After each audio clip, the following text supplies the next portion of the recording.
Trust me when I से English board exam में 90 plus score करना सबसे आसान होता है। प्रिपरेशन हुआ हो चाहे ना हुआ हो, आराम से 90 प्लस स्कोर करे जा सकते हैं। आज की वीडियो में प्रॉपर स्ट्रेटेजी मैं आपके साथ शेयर कर रहा हूँ, भर भर के मटेरियल शेयर कर रहा हूँ। इस वीडियो को एंड तक देख लीजिए। मेरे खुद इंग्लिश बोर्ड एग्जाम में 95 आए थे और आप भी बहुत अच्छे मार्क्स स्कोर करेंगे। सबसे पहले आपको यह समझना पड़ेगा कि इंग्लिश को हम 3 पार्ट्स में डिवाइड कर सकते हैं। सबसे पहले हमें पैसेज बेस्ड क्वेश्चन देखने को मिलते हैं। फिर सेक्शन नंबर जो हमारा बी होता है वो राइटिंग स्किल वाला सेक्शन होता है। आर्टिकल, रिपोर्ट, नोटिस, लेटर, ये चीज़ें हमें देखने को मिलती हैं।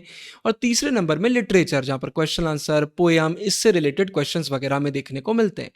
अगर हम मार्क्स की बात करते हैं तो टोटल क्लास 12th में इंग्लिश में पैसेज मतलब सेक्शन ए की हम बात करते हैं तो 22 मार्क्स का पैसेज आता है। राइटिंग स्किल 18 मार्क्स का, और इसके बाद जो 40 मार्क्स बचते हैं उससे हमें सेक्शन सी, हमारा लिटरेचर वाला सेक्शन देखने को मिलता है। तीनों में अगर हमने स्मार्ट वर्क कर लिया, सही से अपना दिमाग दौड़ा लिया, तो हमारे मार्क्स नहीं कटते हैं। एक एक करके सारे पॉइंट्स को मैं टच करूंगा, बस वीडियो को एंड तक देखते रहिए। सबसे पहले बात करते हैं चैप्टर्स की। अगर आपको यही क्लैरिटी नहीं है कि एक दिन में कितना पढ़ना है तो इंग्लिश सही से नहीं हो पाएगा। तो इसके लिए बहुत सिंपल फॉर्मूला हम यूज़ करते हैं, कई बार मैंने आपको बताया है।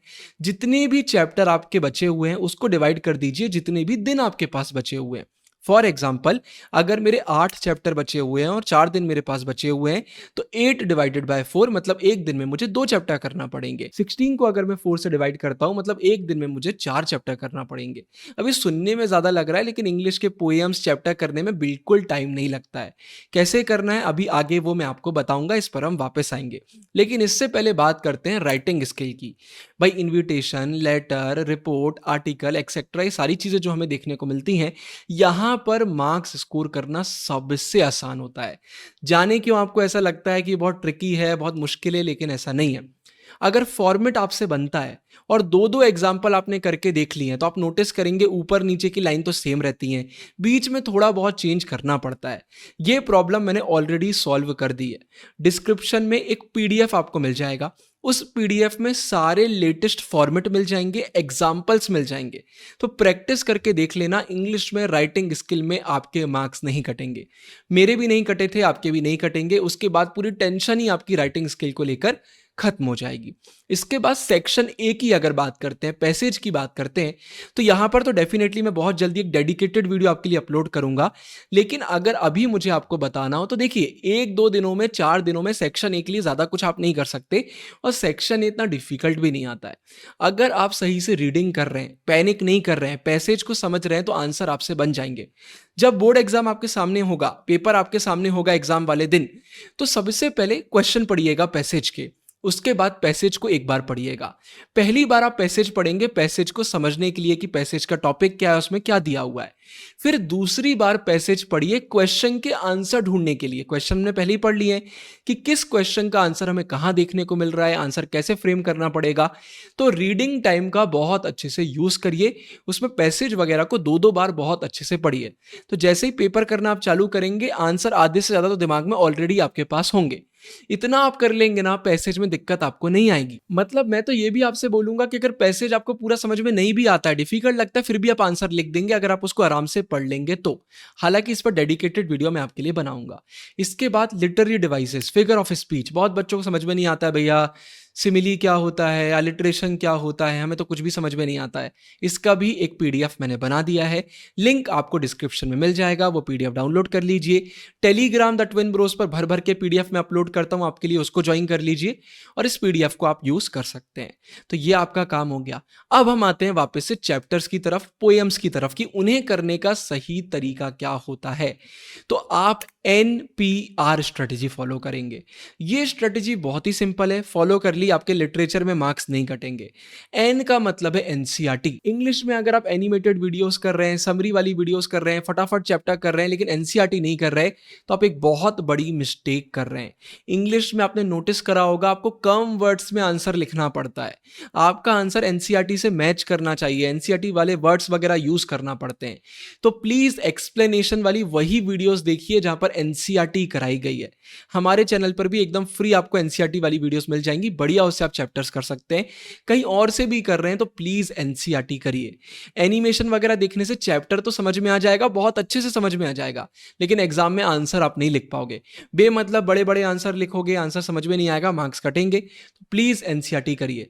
मैंने पुरानी वीडियो में भी बताया था कि अगर आपको पढ़कर याद करने की आदत है तो एक सक्सेस सीडीज नाम की वेबसाइट होती है, वो वेबसाइट में उन लोग एनसीईआरटी को ही सिंपलर लैंग्वेज में एक्सप्लेन करते हैं। तो अगर आपको वेबसाइट यूज करना है तो वाली वेबसाइट यूज कर लेना, बाकी हमारे चैनल पर भी एनसीईआरटी वीडियोस मिल जाएंगी, यूट्यूब पर आपको और वीडियोस भी मिल जाएंगी। बट एनसीईआरटी जरूर से करिए। एन के बाद पी, पी मतलब होता है प्रैक्टिस करना है पीवाईक्यूज की। तो डबल पी है, प्रैक्टिस भी करना है, पीवाईक्यूज भी करना है। जितने ज्यादा पीवाईक्यूज करेंगे उतना अच्छा, क्योंकि इंग्लिश में सेम क्वेश्चन बहुत बार रिपीट होते हैं। यूट्यूब पर, गूगल पर भर भर के वीडियोस, वेबसाइट आपको मिल जाएंगी पीवाईक्यूज के लिए। पीवाईक्यूज जरूर से करिए। चैप्टर करने के बाद जब हम पीवाईक्यूज करते हैं तो एग्जाम में आंसर फ्रेमिंग करने में दिक्कत नहीं होती है, इसलिए पीवाईक्यूज करना जरूरी है। और प्रैक्टिस मतलब जैसा कि मैंने कहा, थोड़ा बहुत टाइम मिले तो रीडिंग कॉम्प्रिहेंशन मतलब पैसेज की प्रैक्टिस करिए। फॉर्मेट की प्रैक्टिस तो करना ही करना है, दो दो क्वेश्चन करना है। यह गलती मत करना कि रिपोर्ट आर्टिकल में तो चॉइस मिल जाती है तो सिर्फ आर्टिकल कर लिया, सिर्फ रिपोर्ट कर लिया, नहीं, दोनों करना। क्योंकि आपको नहीं मालूम किसका क्वेश्चन इजी आएगा। हो सकता है आप आर्टिकल करके गए लेकिन बहुत ही डिफिकल्ट क्वेश्चन आ गया, लेकिन रिपोर्ट में बहुत ही इजी आ गया। इसलिए सब कुछ करके जाइए, कुछ भी स्किप मत करिए। बहुत सारे बच्चों को कंफ्यूजन होता है, भैया इन्विटेशन और रिप्लाईज में क्या करना पड़ता है, बॉक्स बनाना है, नहीं बनाना है, लेटर में लिखना है, कार्ड के फॉर्मेट में लिखना है। तो जो मैंने राइटिंग स्किल की वीडियो बनाई है ना, वहां पर सब कुछ मैंने आंसर कर दिया है।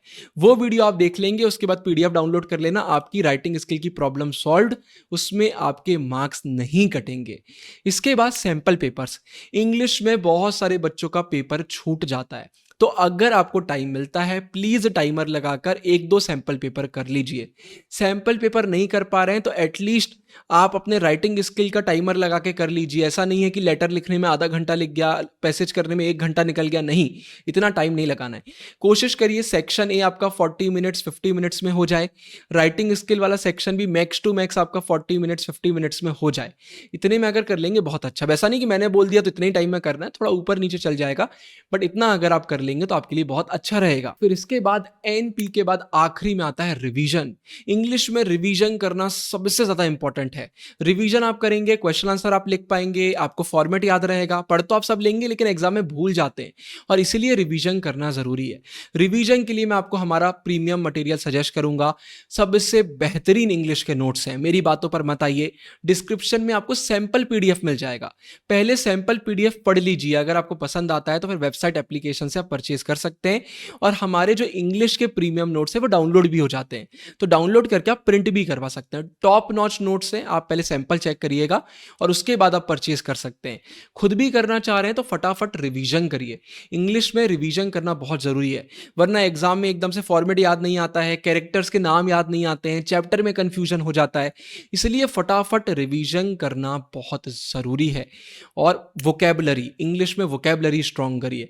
अब मैं ये नहीं बोल रहा हूं कि इंग्लिश पेपर के लिए आप 1000-2000 वर्ड्स याद करिए, जो वर्ड्स आपको एनसीईआरटी में देखने को मिलते हैं। अगर वो एनसीईआरटी वाले वर्ड्स ही अगर आप अच्छे से कर लेंगे ना, तो आपके आंसर मार्किंग स्कीम के आंसर से मैच करने लग जाएंगे, और आंसर एक बार मैच कर गए चेकर के सामने बहुत बढ़िया इंप्रेशन चला जाता है, मार्क्स वगैरह नहीं कटते। तो ये पूरी टिप्स आपको फॉलो करना है इंग्लिश में। अब इंग्लिश का बोर्ड एग्जाम तो हो जाएगा, लेकिन इसके बाद एक बहुत बड़ा चैलेंज है, और वो है इंग्लिश सीयूईटी। क्योंकि सीयूईटी में इंग्लिश का सिलेबस एकदम डिफरेंट रहता है, और उसके लिए योद्धा बैचेस। कोई प्रमोशन नहीं है, हमारे पिछले साल का रिजल्ट आप चेक कर लीजिए, हजारों बच्चों को उनके ड्रीम कॉलेज में पहुंचाया है। लाइव क्लासेस, रिकॉर्डिंग, मॉक्स, भर भर के practice question, premium group notes, सब कुछ आपको योद्धा बैचेस में देखने को मिलने वाला है। इंग्लिश, जनरल टेस्ट, ह्यूमैनिटीज के सारे मेजर सब्जेक्ट्स। आपको सीयूटी में अगर एनरोल करना है तो उसका लिंक भी डिस्क्रिप्शन में मिल जाएगा, प्रीमियम नोट्स का भी लिंक मिलेगा, और जितने भी फ्री मटेरियल की मैंने बात करी उनका लिंक भी आपको डिस्क्रिप्शन में मिल जाएगा। वीडियो को एंड तक देखने के लिए धन्यवाद। आपको इंग्लिश बोर्ड एग्जाम के लिए ऑल द बेस्ट। हमेशा याद रखिए, आप हैं फ्यूचर टॉपर। साइनिंग ऑफ, गुरु भैया।